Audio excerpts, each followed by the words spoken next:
دوستو چینل کو ضرور سبسکرائب کریں۔ بسم اللہ الرحمن الرحیم۔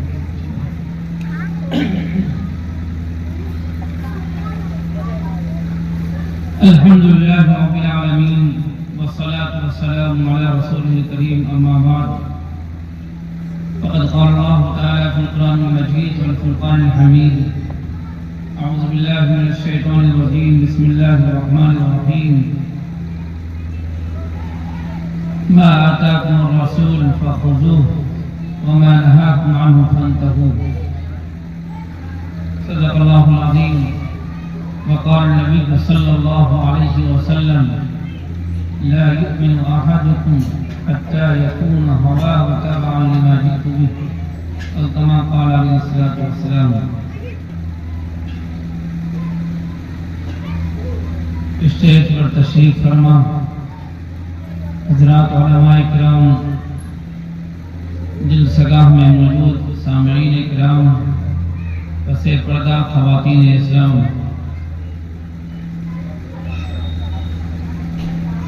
اس ادارے کے تحت جو ایک پروگرام منعقد ہوا ہے،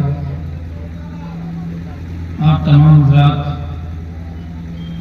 2-3 دن سے، بلکہ گزشتہ دنوں بھی یہ پروگرام ہوا تھا اور آج آخری پروگرام ہے، آخری اجلاس ہے۔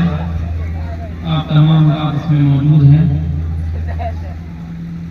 آپ تمام حضرات یہ نیت کر لیں کہ جو یہ باتیں یہاں سے بتائی جا رہی ہیں اور بتائی جائیں گی، ہم تمام لوگ انشاءاللہ اس پر عمل کریں گے۔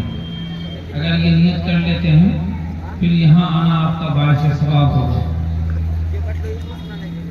اور میری آواز باہر اگر پہنچ رہی ہے، جو ہمارے بھائی روڈ پہ اور اسی طرح میلے میں جو دکان لگی ہوئی ہے وہاں وہ گھوم رہے ہیں، میں ان سے گزارش کروں گا کہ آپ تمام حضرات اس اجلاس میں تشریف لے آئیں، تاکہ یہاں پر سے قرآن و حدیث کی روشنی میں جو باتیں بتائی جائیں آپ اس پر عمل کر سکیں، آپ یہاں سے کچھ سیکھ سکیں۔ اگر آپ اسی طرح میلے میں گھوم کر چلے جائیں گے، آپ کو کوئی فائدہ نہیں ہونے والا ہے، ثواب کے بجائے الٹا آپ کو گناہ ہی ہوگا۔ اس لیے میری آواز پہنچ رہی ہے، میں تمام حضرات سے گزارش کروں گا کہ آپ تمام حضرات جلسگاہ میں تشریف لے آئیں۔ بہت ہی مختصر پروگرام ہے، کوئی بھرات کا نہیں ہوگا۔ حضرت مولانا ابو ذر صاحب جو اس ادارے کے ذمہ دار ہیں، انہوں نے بتلایا ہے کہ پروگرام موسم کو دیکھتے ہوئے انشاءاللہ جلد ہی ختم کر دیا جائے گا۔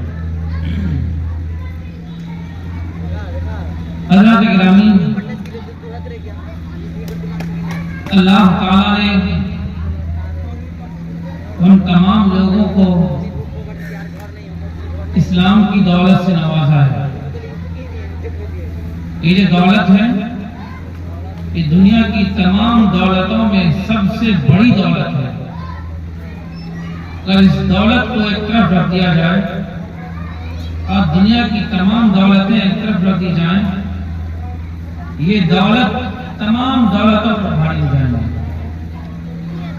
ایک مسلمان اور ایک ایمان والا اپنے ایمان کو بچا کر اگر اس دنیا سے اگر جاتا ہے وہ کامیاب ہے، لیکن اگر وہ ایمان بچا نہیں پاتا ہے، یقین مانیے کہ اس کے لیے خسارہ ہی خسارہ ہے۔ اس کی دنیا بھی ناکام ہے اور آخرت تو ناکام ہی ناکام ہے۔ ذرہ برابر بھی اگر کوئی آدمی ایمان کو بچا لے گا، اللہ تعالیٰ کی ذات سے امید یہ ہے کہ وہ آدمی وہاں پر یعنی آخرت میں عیش و آرام میں رہے گا۔ لیکن ایمان کو اگر نہیں بچاتا ہے، اپنے ایمان کی فکر نہیں کر رہا ہے، پھر ہر جگہ ناکام ہو رہا ہے۔ اس لیے ہم تمام لوگ یہ دعا کریں کہ اللہ تعالیٰ جب تک ہمیں دنیا میں رکھے، ایمان کے ساتھ رکھے، اور جب دنیا سے اٹھائے ایمان کی حالت میں اٹھائے۔ حضرات گرامی، یہ جو معاشرہ اور سماج ہے، یہ معاشرہ اور سماج نکاح کے ذریعے سے وجود میں آتا ہے۔ ایک اجنبی لڑکا اور ایک اجنبی لڑکی دونوں کا نکاح ہوتا ہے، نکاح کے بعد وہ دونوں میاں بیوی ہو جاتے ہیں۔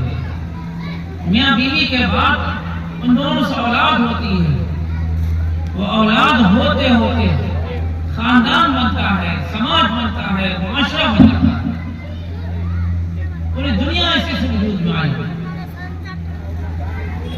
ہم بات کریں گے آج نکاح جو ہمارے سماج اور ہمارے معاشرے میں ایک بوجھل بن گیا ہے، اس بوجھل کو کیسے ختم کیا جائے۔ جو ایک نکاح آسان ہونا چاہیے، رسول اللہ صلی اللہ علیہ وسلم نے جو تعلیمات دی تھی، اس تعلیمات پر اگر ہم عمل کرتے ہیں نکاح آسان ہو جاتا ہے۔ لیکن ہم نے ان تمام تعلیمات کو بھلا دیا، ہم نے قرآن مجید کے احکام کو بھلا دیا۔ نتیجہ یہ ہوا کہ نکاح جو آسان تھا وہ دشوار ہو گیا، اور دوسری چیزیں وہ سب کی سب آسان ہو گئی۔ جو غلط چیزیں تھیں، جو نکاح کے علاوہ ہیں، چاہے وہ غلط بدکاری کا راستہ ہو، زناکاری کا راستہ ہو، تمام راستے آسان ہوتے ہیں، لیکن جو نکاح کیا جاتا ہے سماج اور معاشرے میں، نکاح دشوار ہوتا چلا گیا۔ اس لیے آج ہم جائزہ لیں گے، آپ کو بتائیں گے کہ یہ نکاح جو ہے یہ دشوار کیسے ہوا، نکاح مشکل کیسے ہوا۔ آپ شروع سے اگر جائزہ لیں آپ کو یہ سمجھ میں آئے گا۔ اے نوجوان، سنو، تمہیں سنو، سن رہے ہو، تمہیں سے کہا کہیں دھرم سلام سننا ہے ٹھیک ہے، اور نہیں سننا جا کے باہر جا کے گھومو اور لوگ